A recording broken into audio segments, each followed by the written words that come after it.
Hi hello नमस्ते। नई कहानी मेरी ज़ुबानी इस चैनल पर मैं रेणुका आप सभी का स्वागत करती हूँ। आज हम सुनेंगे एक छोटी सी कहानी जिसका नाम है जादुई आम। एक गांव में दो भाई अपने माता पिता के साथ रहते थे। उनके पिताजी हमेशा ही बीमार रहा करते थे। छोटा भाई बाहर से पढ़ लिख कर आया था, इसके कारण वह वहीं से एक लड़की अपने साथ लेकर आया था। इसी टेंशन में उसके पिताजी गुजर गए थे। 3 लोग घर में रहते थे। अब चारों की फैमिली में उस छोटे भाई के बीवी को बिल्कुल ही अच्छा नहीं लगता था। उसने अपने पति से कहा, आपका बड़ा भाई और आपकी माँ, इनके साथ मैं बिल्कुल नहीं रह सकती।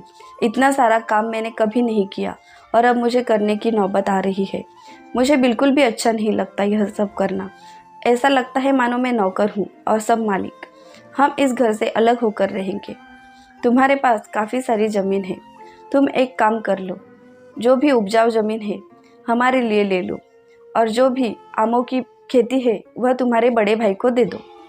उसने सोचा शायद मेरी बीवी सच ही कह रही है। उसने दूसरे दिन अपने माँ से कहा, माँ, मैं आप लोगों के साथ नहीं रह सकता। मेरे बीवी को काफ़ी दिक्कत होती है जो मुझे बिल्कुल पसंद नहीं है। कल से हम अलग रहेंगे और हाँ, जो भी ज़मीन है वो मेरे नाम कर दो और आमों की जो भी बगीचा है वो सब बड़े भाई के नाम कर दो। यही मुझे अच्छा लगता है। बड़े भाई ने सोचा छोटा है, नादान है, कोई बात नहीं। उसने भी हामी भर दी और सारी खेती उसके नाम कर दी।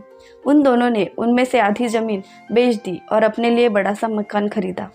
छोटे भाई को खेती में से कुछ नहीं आता था, इस कारण वो फसल नहीं उगा पाता था। ऐसे ही कुछ दिनों में उनके खाने के लाले पड़ने लगे। लेकिन बड़ा भाई काफ़ी दयालु था। उसने सोचा इसे कुछ सिखाया जाए, क्योंकि आम का तो मौसम नहीं है, आम तो नहीं आएंगे, तब तक मैं क्या करूँगा। उसने सोचा मैं इसी की मदद कर देता हूँ।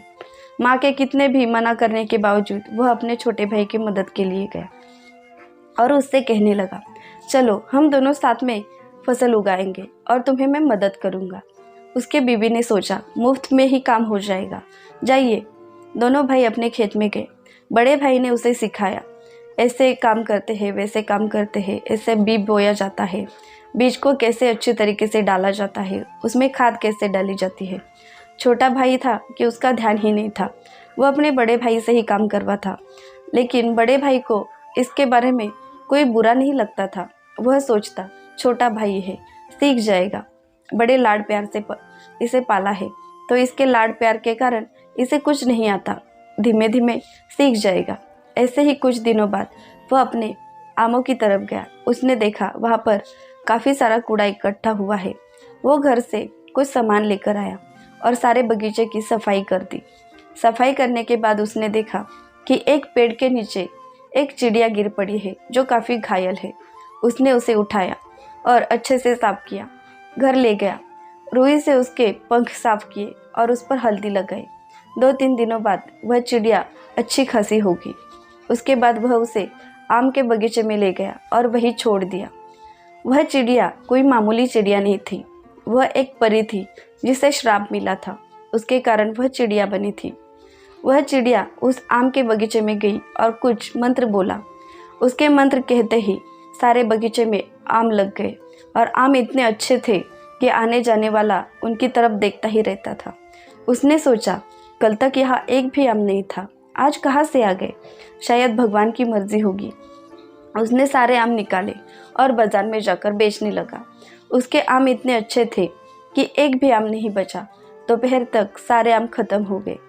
दूसरे दिन से ग्राहकों की भीड़ बढ़ने लगी।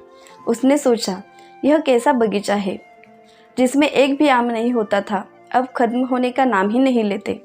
दूसरे दिन जब वो वहाँ गया तो वह चिड़िया उसे वापस दिखाई दी। वह चिड़िया अपने परी रूप में आकर उससे कहने लगी, मुझे एक जादूगर ने श्राप दिया था, उसके कारण मैं तुम्हारे बगीचे में काफ़ी दिनों से पड़ी थी, लेकिन मुझ पर किसी का ध्यान नहीं गया था। अगर मैं चिड़िया रूप में मर जाती तो मेरा अस्तित्व खत्म हो जाता, लेकिन तुम्हारी वजह से आज मैं बच गई हूँ। इसलिए उपहार स्वरूप मैंने इस बगीचे को जादुई बगीचा बना दिया है। तुम्हारे अब आम कभी ख़त्म ही नहीं होंगे, जितने भी तोड़ोगे उतने ही बढ़ जाएंगे। वह काफ़ी खुश हुआ और सारे आम तोड़कर वहाँ से चला गया। एक व्यापारी उसके पास आया और उससे कहा, तुम्हारे पास इतने अच्छे अच्छे आम कहाँ से आते हैं, तब उसने कहा, मेरा खुद का ही बहुत बड़ा बगीचा है, उसी में यह आम उगते हैं। तो उसने कहा, कल से तुम ऐसे ठेले पर आम मत बेचा करो। मेरे पास बहुत बड़ी फैक्ट्री है और मैं वहाँ पर आम के जूस निकालता हूँ। ये आम तुम मुझे दे दिया करो और मैं तुम्हें इनकी अच्छी खासी रकम दे दूँगा। ऐसे ही कुछ महीने बीत गए। बड़ा भाई काफ़ी अमीर हो गया और छोटे भाई के खाने के भी लाले पड़ने लगे। उसने अपने लिए बड़ा मकान खरीदा, माँ को भी अच्छे से रखने लगा, माँ की सेवा में जुटने लगा। हर सुबह का उसका काम ही हो गया। आम के आम तोड़ता, व्यापारी को दे आता और अपने घर चला जाता। छोटे भाई की दशा देखकर उसे बिल्कुल अच्छा नहीं लगा। उसने सोचा इसकी कुछ मदद की जाए, लेकिन उसकी भाई की बीवी जो थी वो काफ़ी घमंडी थी। उसे बिल्कुल अच्छा नहीं लगता था कि मेरा जेठ इतना अमीर हो गया और हम इतने गरीब हो गए। वह हमेशा जलती थी, लेकिन बड़ा भाई उसे अपने बेटे की तरह समझता था और उसने कहा, कोई बात नहीं माँ, हम उन्हें बुला लेंगे। हमारे पास अब नौकर चाकर है, उसके बीवी को कोई काम भी करने की आफत नहीं आएगी। इससे हमारे घर में झगड़े भी नहीं होगी। लेकिन उसकी माँ ने कहा, नहीं बेटा, वह अपनी मर्जी से गए हैं। अब तेरी भी शादी की उम्र हो चुकी है। तेरा छोटा भाई अपने घर संसार को अच्छे से निभा नहीं पाया, लेकिन तेरे साथ में ऐसा नहीं कर सकती। तुम्हारे पिताजी की इच्छा थी कि वह तुम्हारी शादी देखे, लेकिन ऐसा नहीं हो पाया। लेकिन अब ऐसा नहीं होगा। तेरी शादी होगी और तेरी दुल्हन इस घर में आएगी। उसी तरह उसने अपने बड़े बेटे की शादी कर दी और उसकी ज़िंदगी अच्छे तरीके से सुधर गई। उन्होंने छोटे भाई की भी मदद कर दी। जादुई आम के पेड़ उसके नसीब में मानो एक सुनहरी सुबह लेकर आए थे। उसके कारण वो कभी गरीब ही नहीं हुआ और अपनी ज़िंदगी अपने माँ और बीवी के साथ हंसी खुशी से गुजारने लगा। तो ऐसी ही नई नई कहानियाँ सुनने के लिए हमारे चैनल को सब्सक्राइब करें और अगर आपको हमारी कहानी अच्छी लगी हो तो कमेंट करके ज़रूर बताना। धन्यवाद।